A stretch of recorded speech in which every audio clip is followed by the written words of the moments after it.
Bom dia, boa tarde, boa noite. Estamos aqui para mais uma aula, a quarta aula desse estudo bíblico que nós começamos. Já estamos aí há 3 vídeos gravando, esse aqui é o quarto, sobre Deus, sobre este ser tão glorioso que ao longo da história tem se manifestado em cada geração, em cada dispensação, ele tem se manifestado de alguma forma, de algum jeito. O nosso estudo está sendo baseado em Números, capítulo 23 e versículo 19.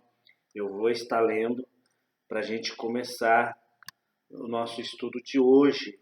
Eu espero que você esteja bem, que a tua família esteja bem. Espero que você esteja curtindo esses vídeos, comentando, compartilhando, esteja colocando aí nos comentários o que você achou, o que precisa melhorar, se eu estou falando muito rápido, estou falando muito lento, ou se eu estou usando palavras muito difíceis, porque a minha intenção aqui, irmão, é trazer um estudo com uma linguagem bem simples, bem fácil de entendimento, nada de palavras acadêmicas, palavras polidas, não. Eu quero um português bem simplesinho para que todos consigam compreender a palavra do Senhor. Números capítulo 23, versículo 19, diz-nos assim a palavra do Senhor: Deus não é homem para que minta, nem filho do homem para que se arrependa. Porventura diria ele e não o faria? Ou falaria e não confirmaria? Então, irmão, o nosso estudo está baseado nessa frase, ó. Deus não é homem, ou seja, Deus não é humano. Deus, ele é um ser supremo, cheio de glória. E o nosso primeiro tópico, estamos falando do nome de Deus. Esse primeiro tópico, já são 4 vídeos falando desse assunto. O vídeo passado a gente leu Jó 38 inteiro, nós lemos Jó 39 inteiro. Por que nós lemos esses capítulos todos? Porque Deus, quando se manifestou para Jó, ele deixou bem claro para Jó que todas as coisas que nós vemos, todas as coisas que nós estamos palpando, vivendo, até nós mesmos, a nossa existência, foi uma criação de Deus. E Deus ali no livro de Jó, esses 2 capítulos, o capítulo 40 e o 41, ele deixa isso bem claro para Jó, que todas as coisas foram criadas por ele. Então, assim, a primeira parte desse estudo foi sobre o termo Yahvé. O que é Yahvé? É Deus ou Senhor. Nas traduções agora estão se traduzindo como Senhor. Eu falei na aula passada que toda vez nas traduções antigas, quando ia se traduzir Yahvé, se traduzia Senhor com todas as letras em maiúsculo. Quando havia Senhor só com a letra minúscula, era Jesus. Quando havia todas as letras maiúsculas, era Deus, Deus Pai. E então, Yahvé ficou como traduzido Senhor, Elohim é Deus. Os 2 termos não são um nome, são uma forma de ação de Deus, uma forma de Deus se mover e de agir para socorrer o homem. E nesta aula nós vamos continuar falando de Elohim, né? Falar certinho, né? Porque o hebraico é complicado. Então nós vamos falar dessa aula, desse tema. Nos outros vídeos a gente falou sobre Yahvé e dessa vez nós vamos falar de Elohim, tá certo? Elohim é E-L-O-H-I-M no nosso português, né? Daqui a pouco nós vamos falar um pouquinho mais assim, do próprio tema, do próprio termo do nome Elohim.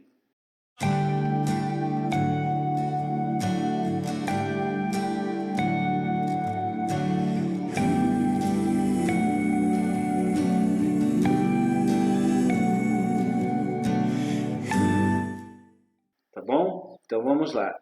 Elohim, em hebraico, é substantivo ou nome, que se refere a Deus, usado na língua hebraica moderna e antiga. Termo comum usado nas escrituras hebraicas, Elohim pronunciando El-Rim. É plural, adjetivo de dois gêneros da palavra Eloá, considerado pelos estudiosos judeus como plural majestático ou plural de intensidade. Vamos ler Gênesis capítulo 1, versículo 26. Capítulo 1, versículo 26.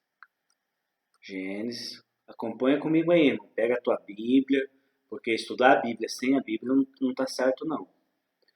Aí ele disse: agora vamos fazer os seres humanos, que serão como nós, que se parecerão conosco. Eles terão poder sobre os peixes, sobre as aves, sobre os animais domésticos e selvagens, e sobre os animais que se arrastam pelo chão. Irmão, essa tradução que eu acabei de ler é a linguagem de hoje. Eu pretendo mais para frente fazer um vídeo só falando das Bíblias e das traduções. E nós vamos falar um pouco sobre a linguagem de hoje. Entendeu? Eu vou ler agora na João Ferreira, corrigida, revista corrigida. E disse Deus: façamos o homem à nossa imagem, conforme a nossa semelhança. Gênesis capítulo 11 e versículo do 5 ao 8. Diz assim: então desceu o Senhor para ver a cidade e a torre que os filhos dos homens edificavam. E o Senhor disse: eis que o povo é um, e todos têm uma mesma língua. E isto é o que começamos a fazer. E agora não haverá restrição para tudo o que eles intentarem fazer. Eia, descemos e confundamos ali a sua língua, para que não entenda um a língua do outro. Assim o Senhor o espalhou dali sobre a face de toda a terra, e cessaram de edificar a cidade. Olha, irmão, esse João Ferreira de Almeida que eu estou aqui, o versículo 8, eu não sei qual que você vai estar aí nas tuas mãos. Assim o Senhor, esse Senhor está com todas as letras maiúsculas. Esse é Yahvé. E aqui no versículo 7 está a frase que nós queremos. E aí, desçamos e confundamos ali a sua língua. O que é o conceito majestático ou plural de intensidade? Quer dizer, irmão, que existe mais de uma pessoa, só que uma pessoa fala por todos. Entendeu? Então aqui Deus está se pronunciando pela Trindade. Irmão, eu não vou entrar em detalhes sobre a Trindade, porque a Trindade é um assunto assim, bem melindroso, que tem que ser tratado com cuidado. Mas a Trindade, irmão, ela é só manifestada para os homens. Para o reino espiritual, lá no ambiente espiritual, não existe uma Trindade. Existe um único Deus. Para nós, seres humanos, para que a obra redentora fosse compreendida, Deus, desde lá do primeiro versículo, que é o texto que nós estamos lendo, em Gênesis capítulo 1, versículo 1, né? No princípio criou Deus os céus e a terra. Esse Deus é Elohim. Esse Elohim é Deus em plural. Então, é El-Rim. El é Deus, Rim é plural. O Rim equivale, eu vou falar isso aqui mais para frente, mas eu vou adiantar aqui. O Rim vale como S para nós no nosso português. El é Deus, também vou falar disso daqui a pouco. Então, assim, para nós, desde o primeiro versículo lá do capítulo 1 de Gênesis, Deus se manifesta em plural. Mas na eternidade, no mundo espiritual, não existe três tronos, o diabo não teme três deuses. Se os irmãos observarem, todas as vezes que há uma manifestação visível do trono de Deus, não aparece três tronos, aparece um trono só. E assim, só aparece que Jesus está sentado à destra em escrita, não em visão. Os irmãos deu para entender um pouquinho aí? Então, assim, nós temos que entender que essa manifestação de trindade é só para nós, seres humanos, para que nós viéssemos compreender a obra redentora de Deus. Às vezes as pessoas acham assim, a trindade um pouco complicada, mas não é não. É bem simples, entendeu? Deus se manifestou em 3 pessoas, e essas 3 pessoas têm um trabalho definido na salvação do homem, na restauração do homem. Mas isso é só na obra redentora, irmão. Na adoração, na eternidade é um Deus só. Tá certo, irmãos? Então vamos continuar aqui. Mas o adjetivo continua no singular, ou de excelência, expressando grande dignidade, traduzindo-se por elevadíssimo ou altíssimo. O que esse termo quer dizer, irmão? Bem simples, irmão. Bem simples. O sol. O sol, ele é algo só. Só que ele se manifesta de 3 formas. O sol, a luz e o calor. Ele é 3 sol? Não. Ele é um sol só, mas se manifesta de 3 formas. Ele manifesta ele, né, o próprio sol. Depois ele se manifesta com a sua luz e ele se manifesta com o seu calor. Mas não é nem por causa disso que ele se torna 3. Ele é um que se manifestou de 3 formas. É a mesma coisa o ovo. O ovo, ele é 3 coisas também. Ele é a casca, a clara e a gema. Não é por isso que são 3 ovos. É um ovo só. Você, o ser humano é tricônico. Ele é alma, espírito, alma e corpo. 1 Tessalonicenses, capítulo 5, versículo 23. Então, assim, o Sol, ele é o supremo. Ele é o supremo. Ele não, o calor, ele é supremo. Então, o que está querendo dizer aqui nessa majestade? Que Deus se manifesta em forma 3. Mas quem permanece? Deus. Por isso que não tem como nós desconectar um do outro. Não tem como dizer que Jesus é menor do que Deus. Não tem como eu dizer que o Espírito Santo é menor ou maior do que Jesus. Eles são 3, eles são um. Os 3 são um. Entendeu? Por isso que é majestático. Apesar de 3 estar se falando, mas é um que está se destacando. Quem? Deus, que se destaca nos 3. Entendeu?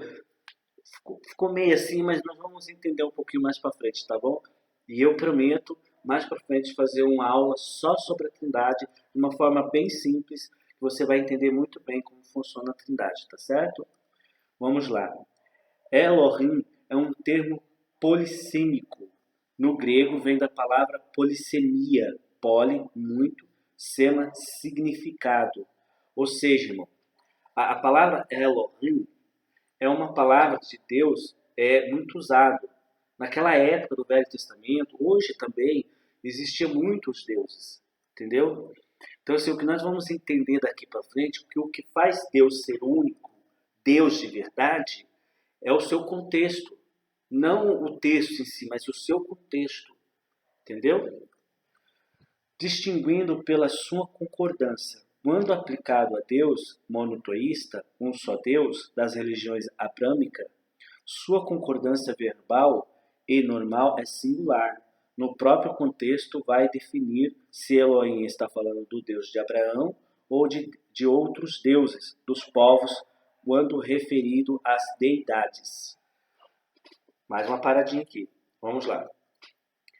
Deus, ele é singular, ou seja, Deus, ele é único. Mas a escrita Deus, no seu original, ela pode determinar outros deuses. Por quê? Porque El é uma divindade, uma deidade, certo? E quando coloca Rim, é plural, ou seja, é uma divindade em plural, certo? Então, assim, a gente podia dizer, se não tivesse um contexto, a gente podia dizer, então quer dizer que existem vários deuses. Mas quando a gente entra no contexto da Bíblia, a gente entende que existe só um Deus, apesar dele se manifestar em forma plural. Os irmãos entenderam? Ficou bem simples? Eu acredito que sim, irmão. El é uma deidade, uma divindade. Rim é o plural. Lembra que eu falei? O S nosso. Aí, El, Rim. Quer dizer o quê? Uma divindade em plural. Aí a gente poderia dizer que existia vários deuses. Mas daí quando a gente entra no contexto, a gente entende que existe somente um Deus. Vamos ler aqui em Gênesis, capítulo 35. Gênesis, capítulo 35, versículo 2. Diz assim, ó: Então disse Jacó à sua família e a todos os que com ele estavam: Tirai os deuses estranhos que há no meio de vós, e purificai-vos e mudai as vossas vestes. Irmão, deuses aqui é Elohim, Elohim, Elohim. Mas aqui, irmão, está explícito que ele está dizendo várias deidades ou várias divindades, que não são divindades, né, irmão? São demônios mentindo para os seres humanos, né? Que os seres humanos, os demônios, a palavra demônio significa ídolo. Ídolo significa divindade. No Velho Testamento não se conhecia a existência de demônios, porque eles não se manifestavam. Quem trouxe à luz a existência de um reino organizado e com os demônios, com Satanás, quem trouxe esse esclarecimento foi Jesus. No Velho Testamento, os judeus não conheciam. Tanto que Paulo, quando chega no Novo Testamento, Paulo fala assim: olha, a nossa guerra não é física, não é carnal. Eu não tenho que lutar contra o meu semelhante. A minha guerra é contra os demônios, é contra Satanás. Por quê, irmão? Porque no Velho Testamento você não vê nem os judeus lutando contra o mundo das trevas. Porque os judeus não conheciam esse mundo das trevas. Os judeus não tinham entendimento que existiam os demônios e Satanás. Então o que acontece? Os demônios, eles se manifestavam não como a gente conhece hoje, porque eles foram desmascarados, mas eles se manifestavam através de ídolos, como Dagon, Baal, Azera, Astarote, Moloque, Baco, Diana e tantos outros, irmãos. Então, para os gregos, Júpiter, Zeus, e tantos e tantos outros deuses. É isso que eu quero deixar bem claro para os irmãos, que o que faz Deus ser único é o contexto que a palavra dá para ele. Porque esse deuses aqui, que Jacó está pedindo para tirar as imagens, no original é El-Orim, El-Orim, El-Rim, tá certo? Êxodo capítulo 18, versículo 11. Agora sei que o Senhor é maior que todos os deuses, porque na coisa em que se ensoberbeceram, os sobrepujou. Eu vou ler na linguagem de hoje, irmão. Agora sei que o Senhor é mais poderoso do que todos os deuses, pois livrou os israelitas do poder dos egípcios, quando eles os trataram com tanto desprezo. Irmãos, quando Deus puniu o Egito, Deus queria fazer duas coisas. Primeiro, engrandecer o seu nome. Fazer o seu nome conhecido em toda a terra. Porque quando o povo de Israel ia andando no deserto, quando eles chegaram lá no rei Balaque, o rei Balaque já tinha ouvido falar o que Deus tinha feito lá no Egito. Esse é o primeiro ponto. Eu quero fazer o meu nome ser grande e vai ser aqui agora. Segundo, Deus mostrou a todas as nações, porque no Egito, como nós aprendemos lá no comecinho, acho que foi no primeiro vídeo até que nós falamos isso, o Egito era pandeísta, não era monoteísta, eles eram politeísta, né? Então eles acreditavam em vários deuses, né? Eles acreditavam em vários deuses, em várias formas de manifestações de deuses, que eu acabei de dizer que são demônios disfarçados. Então Deus queria mostrar que não existe ninguém com ele, que ele é único.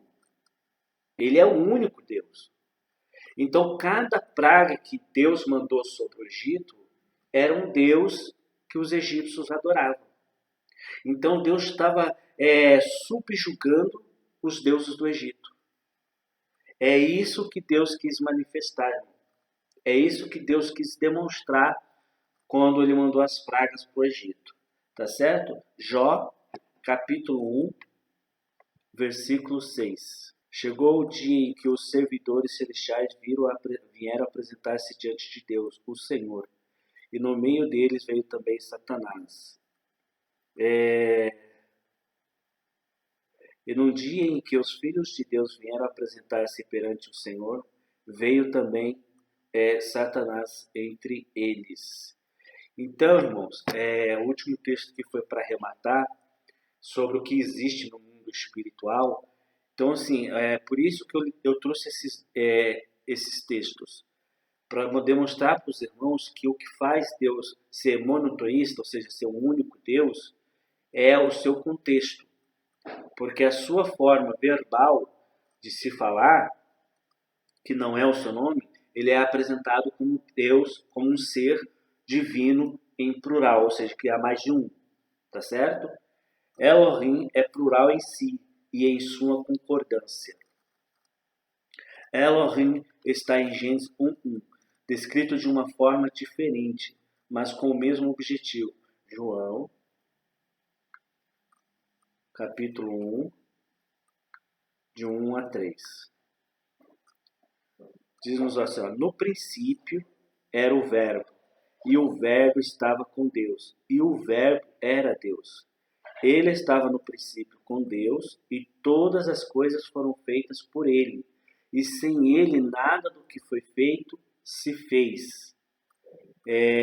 Agora, a primeira epístola de João, primeira carta de João, capítulo 1 e versículo 1. Diz assim, olha, o que era desde o princípio, o que ouvimos, o que vimos com os nossos olhos, o que temos contemplado e as nossas mãos tocaram da palavra da vida. Irmão, o que é verbo? Quando a Bíblia fala o verbo se fez carne. Verbo é a promessa, irmão. É a palavra dita por Deus que ia trazer um Salvador na terra.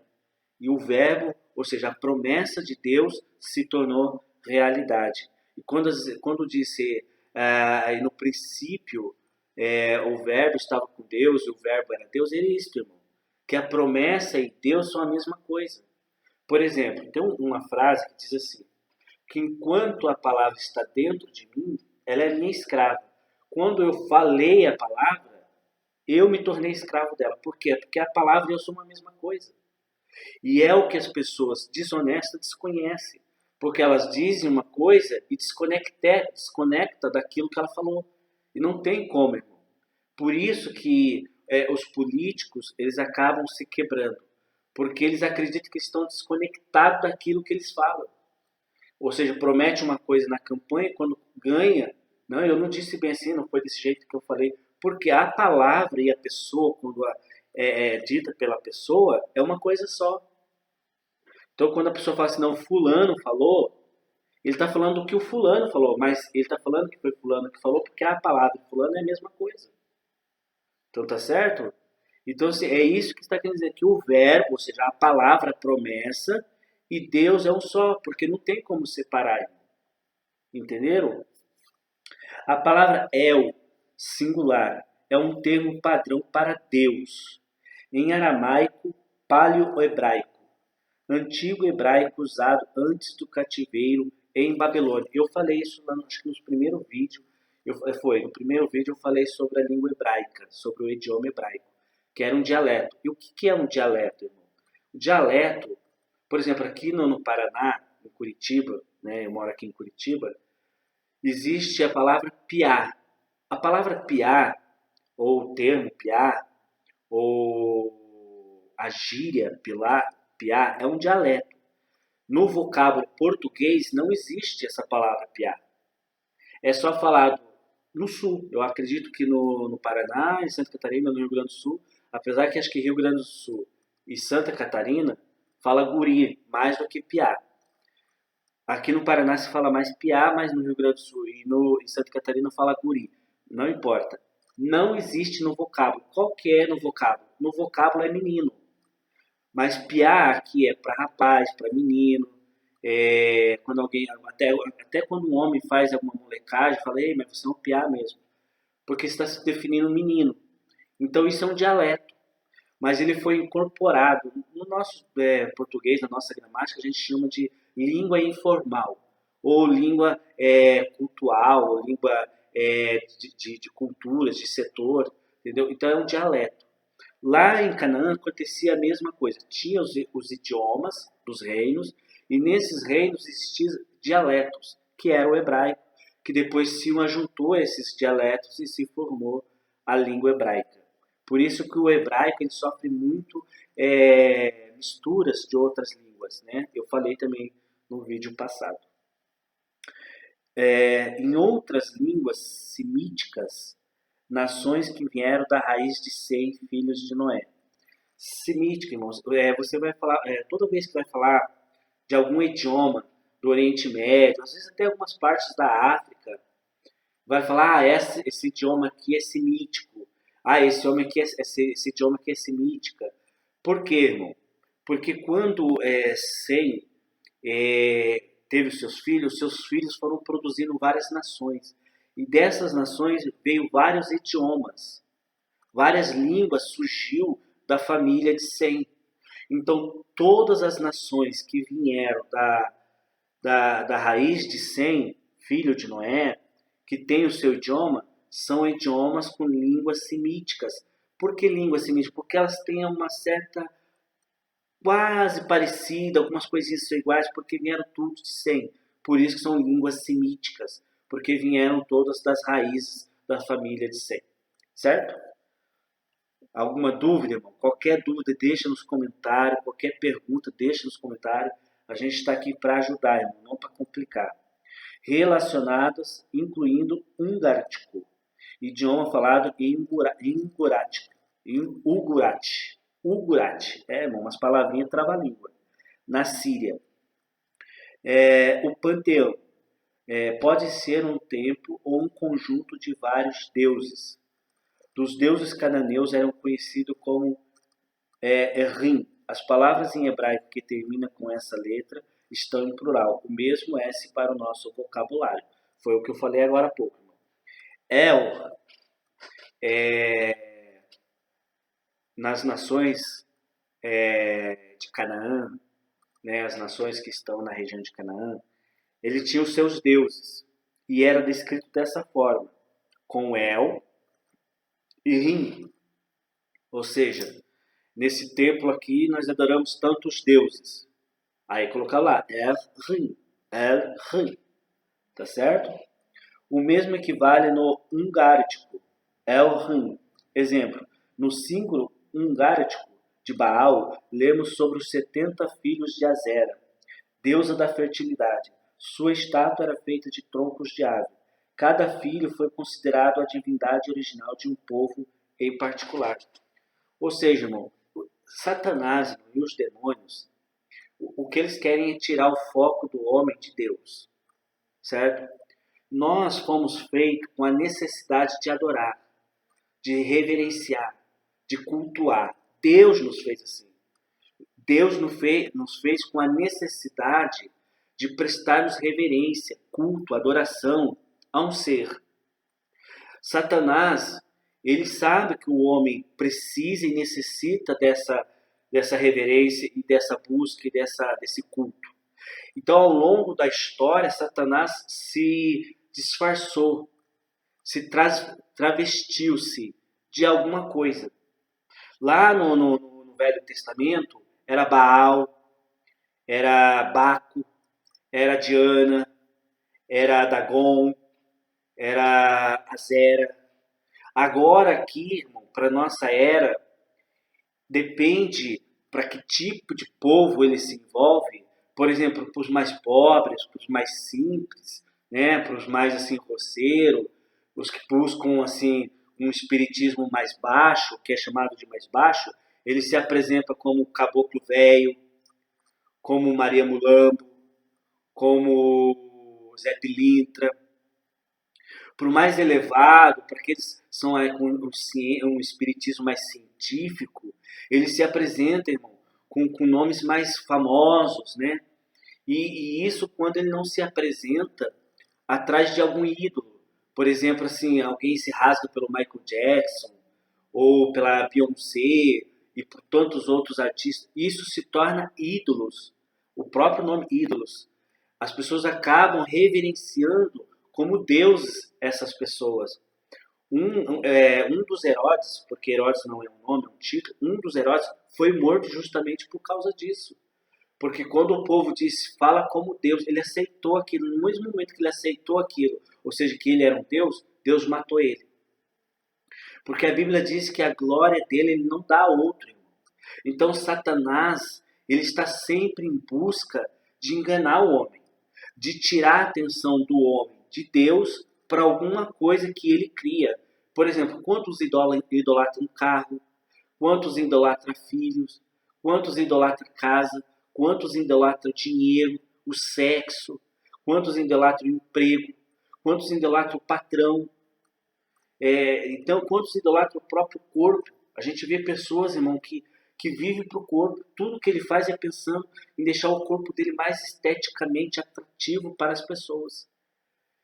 E tem outro tipo, tem na Índia, irmão, para os irmãos terem uma ideia, as pessoas adoram tanta coisa, são mais de 2.700 deuses.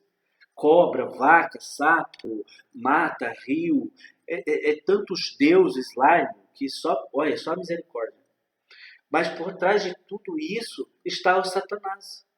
Satanás, irmão, ele é um ser que a existência dele é matar, roubar e destruir. Então, para fazer isso, ele precisa enganar o homem. Ele precisa enganar o ser humano. Ele precisa achar uma forma de tirar a atenção do homem para Deus. Por exemplo, quando o homem diz, eu não acredito em Deus, eu não acredito que existe ateu, irmão. Porque o nosso espírito necessita de acreditar em alguma coisa. O nosso espírito, ele clama para acreditar em alguma coisa. Mas quando o homem diz assim, eu sou ateu, eu não acredito em nada. O diabo fala isso mesmo, não acredita não, tá bom demais. Por quê, irmão? Porque Satanás sabe qual é o fim de todos aqueles que rejeitam Deus. Salmo, eu vou ler, não está no estudo aqui, mas eu vou ler. Salmo número 9, versos 17. Os ímpios serão lançados no inferno, e todas as nações que se esquecem de Deus. Isso na revista corrigida, da João Ferreira de Almeida. Olha na linguagem de novo. Eles acabarão no mundo dos mortos. Para lá irão todos os que rejeitam a Deus. E o diabo sabe disso, irmão. O diabo sabe que todo ser humano que rejeita a Deus, o lugar dele será no lago de fogo e enxofre, que é a segunda morte. Então, assim, quando você rejeita a existência de Deus, você está rejeitando a tua salvação. Eu não acredito em céu e inferno. Já falei isso. Parabéns, continue assim que nós estamos em paz. Eu não vou mexer na tua vida. Você pode aí prosperar e eu não vou mexer na tua vida. Eu só quero que você continue assim.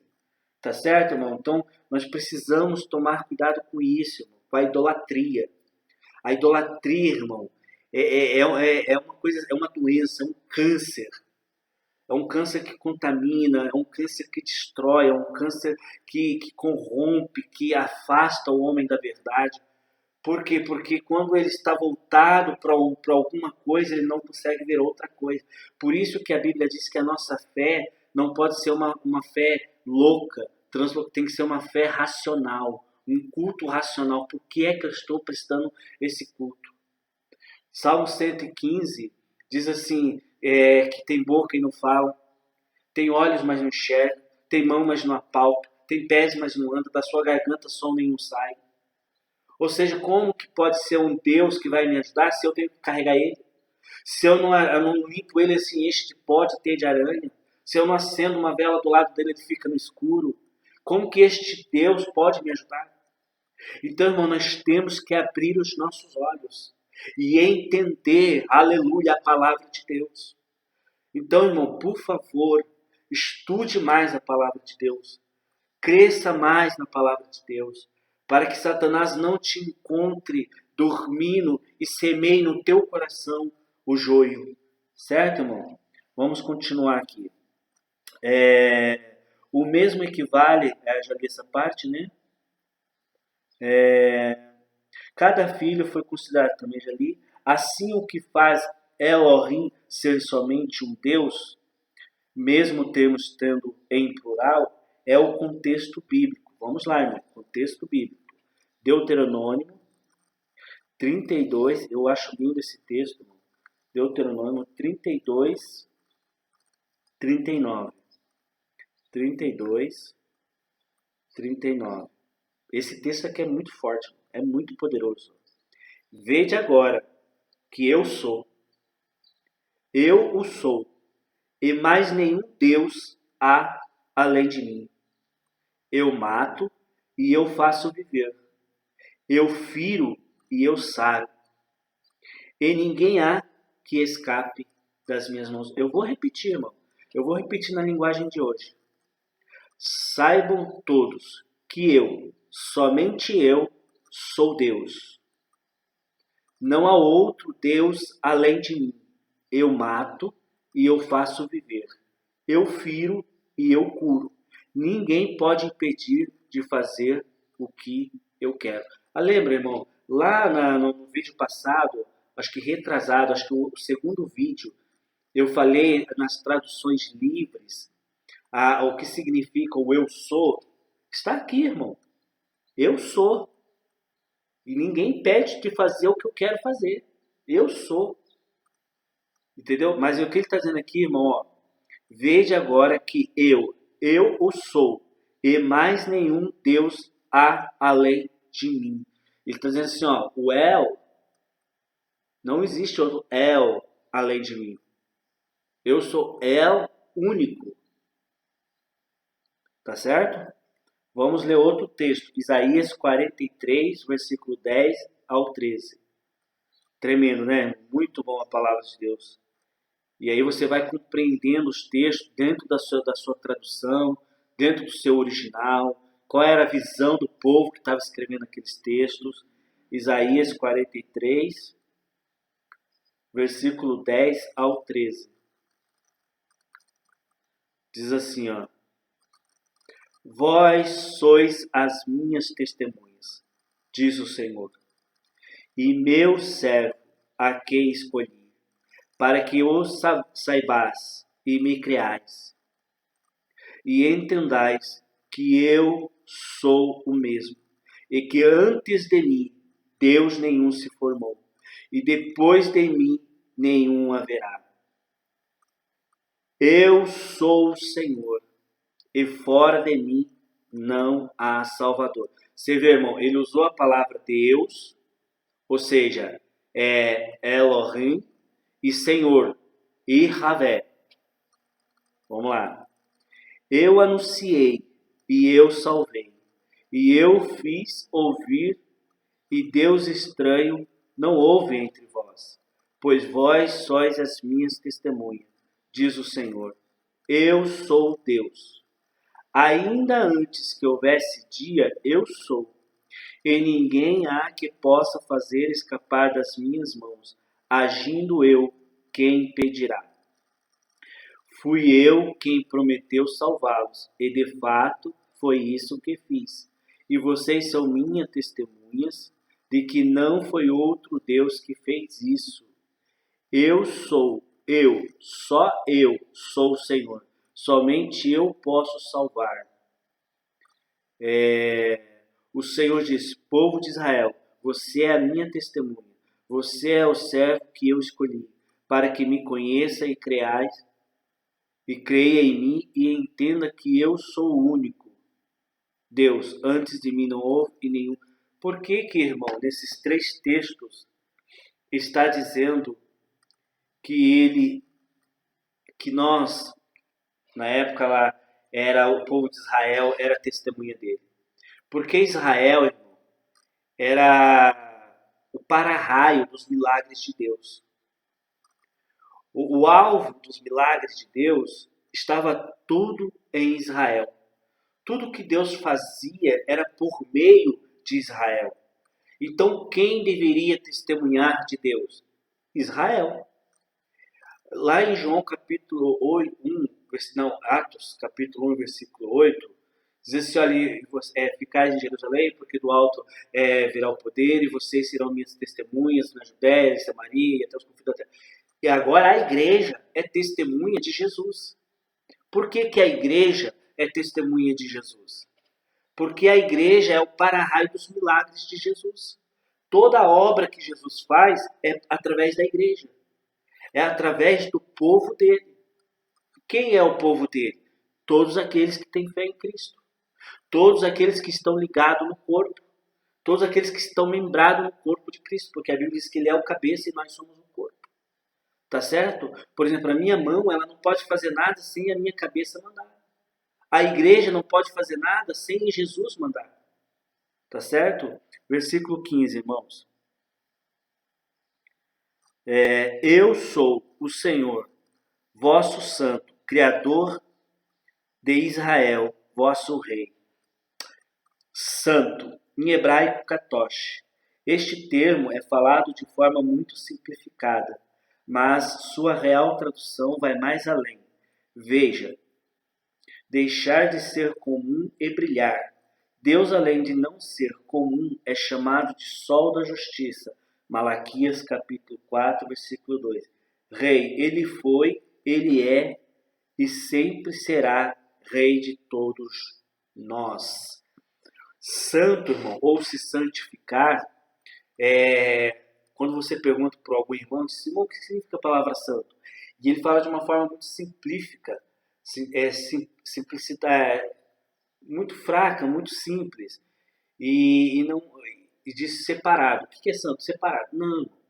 Dentro dos originais, mais raízes, no árabe e no húngaro, a palavra santo ou santificar, ela tem o significado de deixar de ser comum ou brilhar. E Deus, irmão, ele não é de forma alguma comum. E Deus, ele é resplendor de uma glória. Então o nosso Deus, além de ser um fogo que resplandece, ele não é comum. Por isso que ele é santo. Por isso que todos aqueles que passam a servir a Deus deixam de ser comum. O que é comum? É igual aos outros. Os irmãos, hoje nós vivemos a época da febre de querer se destacar. Nós temos aí tantos aplicativos, nós temos o YouTube, nós temos o TikTok, no Facebook, na mídia, nas novelas, nos filmes. Sempre um ser humano está tentando deixar de ser comum. Aí ele vai coisas absurdas. Existe até o livro dos Guinness, que são os livros, são os recordes que os seres humanos batem. Hoje está até mais fraco, mas teve anos atrás que isso era uma febre. Todo mundo queria estar nos livros dos Guinness. Porque o ser humano, ele acredita que ele vai se destacar, vai ser diferente. É o mesmo sentimento que esteve em Adão, que esteve em Eva em Adão, esteve no Nimrod, ou Nimrod, dependendo de como você lê, e nos reis que vieram a seguir. Todos querendo ser igual a Deus. Nabucodonosor teve esse sentimento de querer ser alguma coisa diferente. Nabucodonosor chegou e viu tudo o que ele tinha feito, disse, fiz tudo isso pela minha força e pela minha glória. E nenhum ser humano, irmão, ele pode ser diferente se ele não tiver a presença de Deus. O máximo que ele pode fazer por algum tempo é fazer alguma coisa diferente, mas ser diferente, só Jesus pode fazer, irmão. Vou falar novamente porque isso é forte. O ser humano ele pode por algum tempo fazer alguma coisa diferente.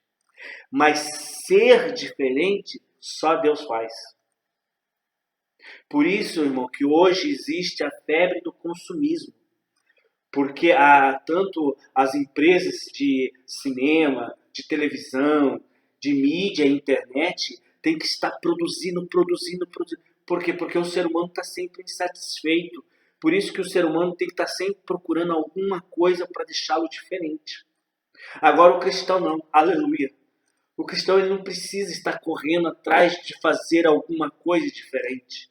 Ele não precisa estar correndo atrás para criar. Eu vou pintar o meu cabelo de vermelho, eu vou subir, vou tirar uma foto assim, e eu vou correr tantos quilômetros. Não, porque o cristão, ele é diferente por ele ter Cristo na vida.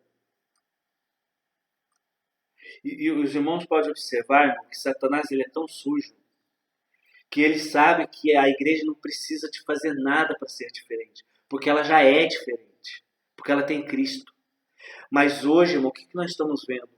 Cantores gospel querendo se parecer com os cantores lá de fora, indo em programas de televisão. Você é contra, irmão Cláudio? Sou contra, irmão. Sou contra. Porque é a mesma coisa de se assentar na roda dos escarnecedores. Ah, mas ali está divulgando o evangelho. Irmão, está dizendo que tudo é igual. E não é igual, irmão. Antigamente, se atacava pedra nas igrejas cristãs. Se xingava os crentes quando o crente ia descendo para o culto. As pessoas xingavam os crentes. Hoje não. Hoje não. Louvores, você passa ali, tem alguém fumando droga, está tocando um hino. Então tem que haver, irmão, essa diferença. E qual é essa diferença? É só ser cristão genuíno. Você foi cristão genuíno, você já é diferente e não precisa de mais nada. Amém, irmão? Glória a Deus por tudo isso. Isto ocorre com El, pois, como vimos, El também era usado pelas nações que haviam em Canaã, para se referir aos seus deuses. A Bíblia também usa esta pronúncia para descrever Deus. Em muitos nomes hebraicos é usado este termo. Daniel, que significa o Senhor é o meu juiz. Ezequiel, hebraico, Deus fortalece. Israel, em hebraico, homem que luta com Deus, ou homem que vê Deus, e em tantos outros. Porém, não é usado somente para nomes humanos, também nas ações de Deus. Riavé, ou El-Jireh, ou Deus proverá, Gênesis 22, 14. Eu vou ler, mas é quando Abraão falou para Isaac que Deus ia prover. Gênesis, capítulo 22, versículo 14. E chamou Abraão o nome daquele lugar, o Senhor proverá, dando de onde se diz até hoje, até hoje. No monte do Senhor se proverá. Irmão, quando está dizendo assim, até o dia de hoje, no dia que foi escrito, até o dia em que Moisés escreveu esse texto, aquele monte era conhecido daquela forma. Entendeu? Os irmãos vão ver também em Samuel, em Crônicas, às vezes essa frase, até os dias de hoje. Até o dia em que foi escrito aquele texto. Entendeu? Então, ele chamou Abraão o nome daquele lugar, o Senhor proverá. Ou El-Jireh, ou Yahvé Ireh, ou Deus proverá. Elohim El-Nessi, ou El-Nessi. Deus é a minha bandeira. Êxodo 17, 15. Vamos lá, Êxodo 17, 15. E Moisés edificou um altar, ao qual chamou, o Senhor é a minha bandeira. Eloá, ou El Shalom, Deus é paz. Juízes 6, 24. Então Gideão edificou ali um altar ao Senhor, e chamou-lhe o Senhor é paz. E ainda até o dia de hoje está em Ofra, dos Abiesitas, esse altar.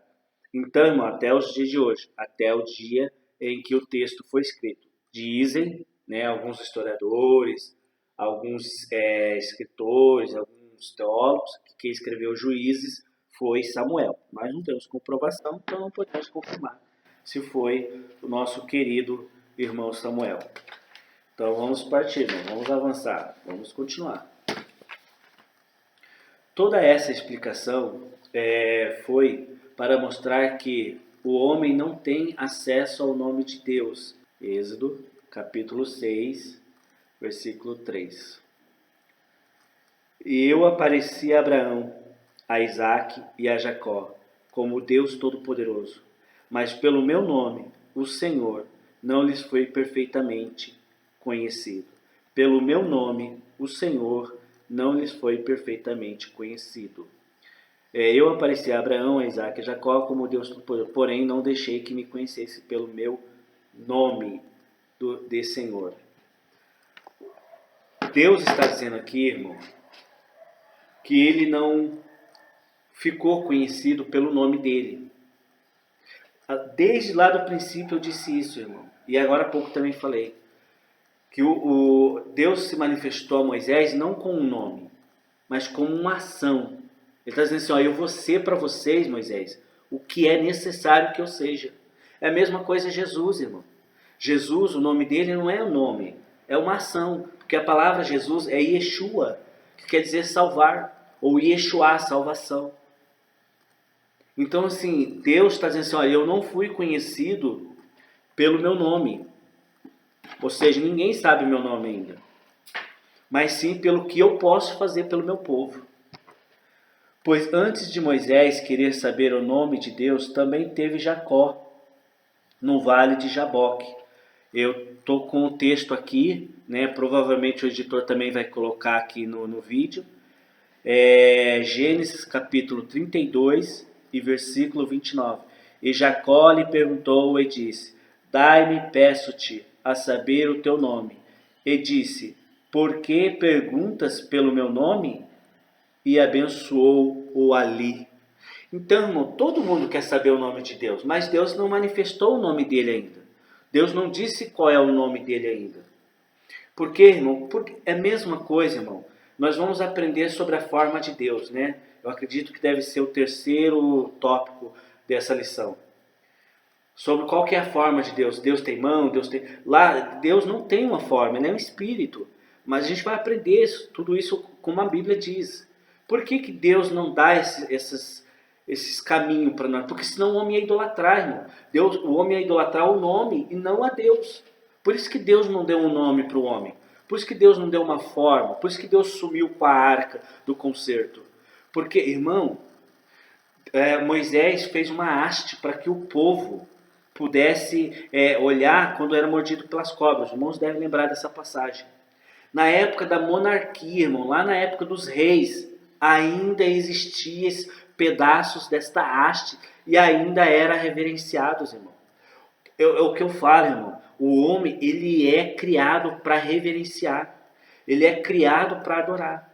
Mas aí o que acontece? Satanás pega essa necessidade e engana o homem. Ele coloca uma fantasia nos olhos do homem e o homem acredita. Por isso que Deus tem todo esse cuidado, irmão, de não dar um nome, de não dar uma arca do concerto, de não dar uma imagem, porque senão o homem deixa de adorar ele para adorar essas coisas, o nome.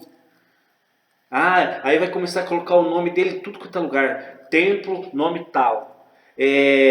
A rua, nome tal.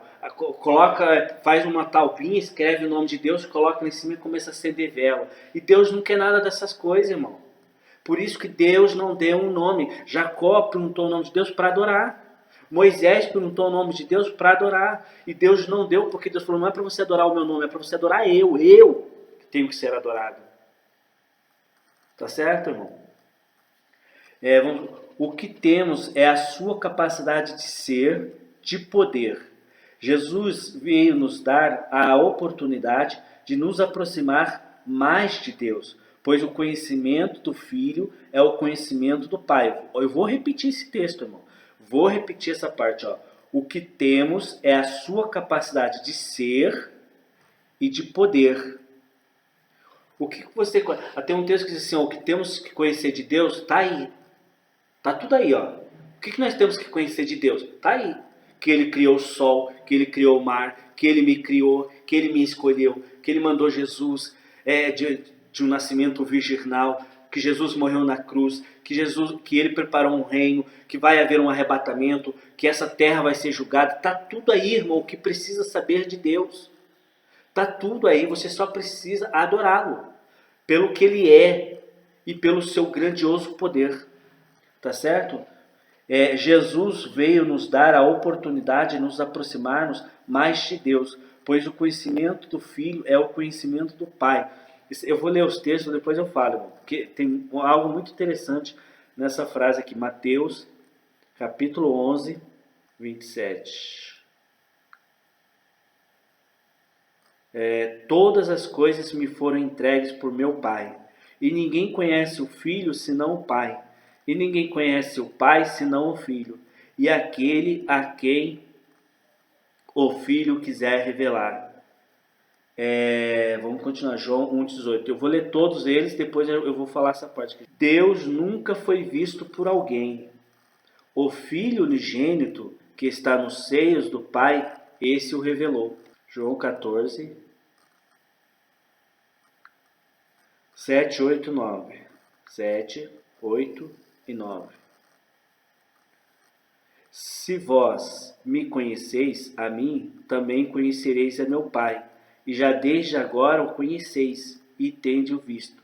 Disse Filipe, Senhor, mostra-nos o Pai, que nos basta. Disse-lhe Jesus, estou há tanto tempo convosco, e não me tendes conhecido, Filipe? Quem me vê a mim, vê o Pai. E como dizes tu, mostra-nos o Pai? Oh, meu Deus!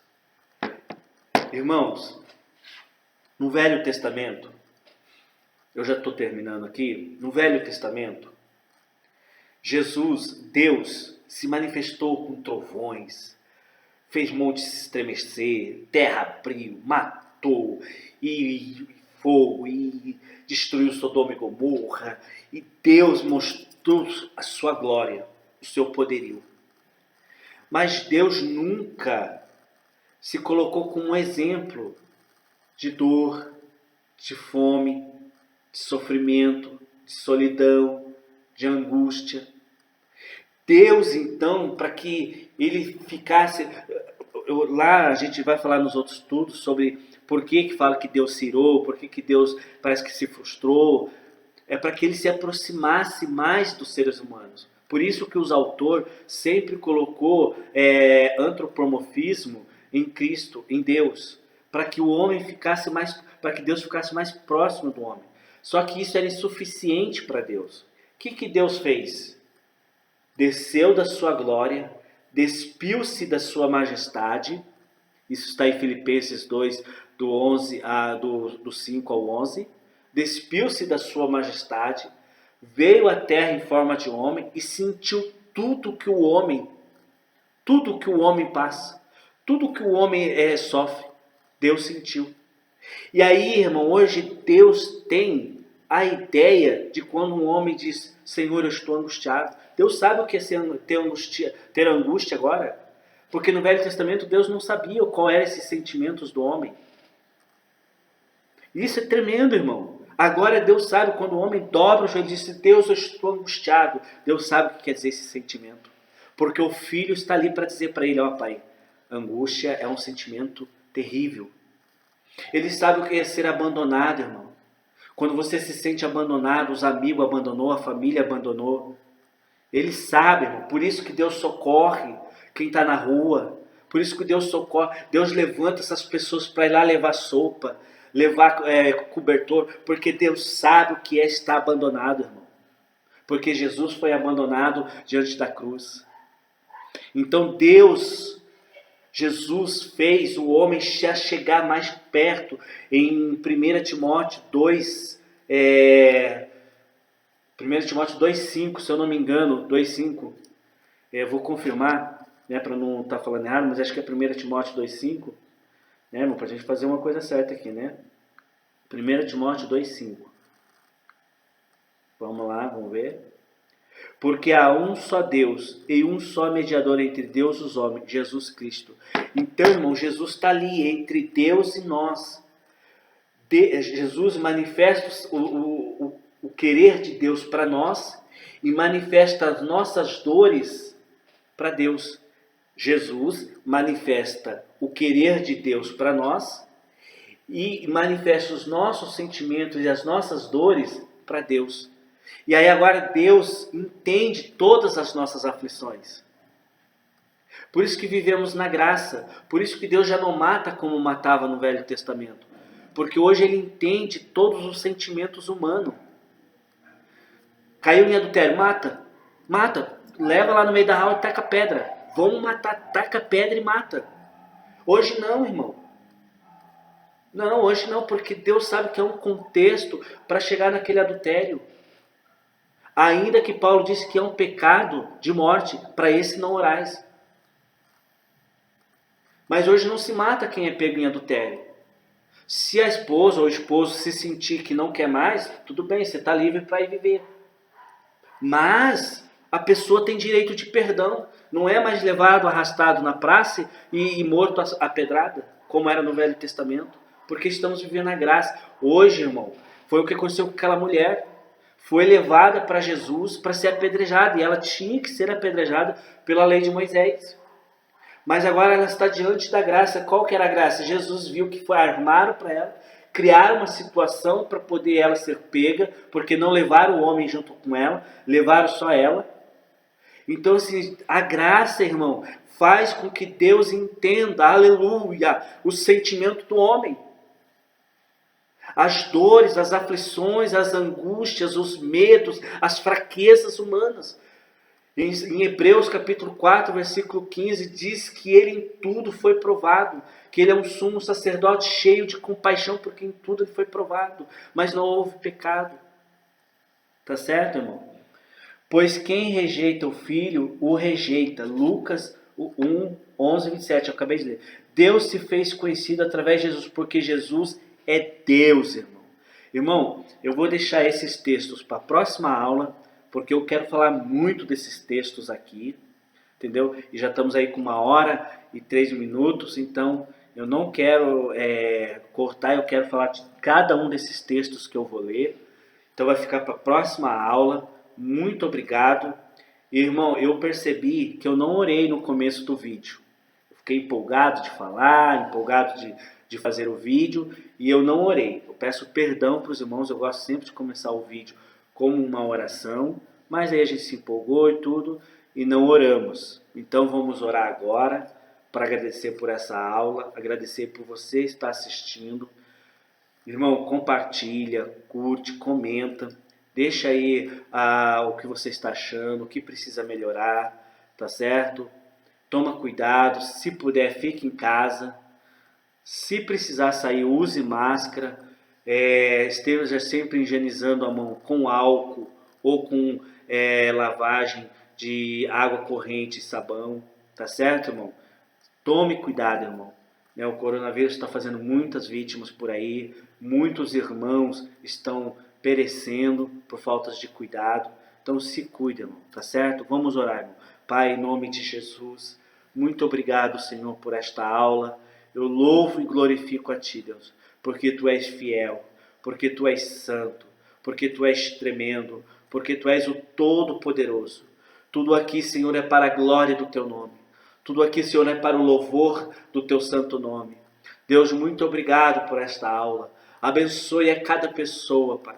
Abençoe cada vida, Senhor, que está assistindo, que vai assistir. Senhor, que este vídeo possa alcançar muitos corações. Que este vídeo, Senhor, possa abrir o desejo de cada pessoa, Senhor, que assistir, de ler, de estudar, de compreender a Tua palavra. Senhor, eu sei que o estudo é simples. Sei que não é, meu Pai eterno, um estudo, meu Pai eterno, assim, Senhor amado, nas profundidades da arqueologia, mas o pouco que estamos falando aqui, Senhor, é feito com amor, é feito com dedicação, Senhor, para o Teu nome ser glorificado. Deus abençoe, meu Pai eterno, Senhor, a vida da Solane que está editando esses vídeos. Abençoe a mim, Senhor, que temos feito esse trabalho para a glória do Teu nome. Jesus, muito obrigado, Pai. E em cada lar que abrir este vídeo, Senhor, que seja abençoado, que seja, meu Pai, prosperado, em nome de Jesus. Muito obrigado. Irmão, na próxima aula, nós vamos ler sobre Deus se fez conhecido através de Jesus, porque Jesus é Deus. E eu vou falar, irmão, por que eu estou frisando Jesus é Deus? Porque existe várias, mas aqui no Brasil são as mais conhecidas, seitas que declaram que Jesus não é Deus, né? E nós vamos falar dessas duas seitas e vamos falar desses textos que comprovam que Jesus é Deus. Muito obrigado. Até a próxima aula. Que Deus te abençoe. Amém. Fique com Deus.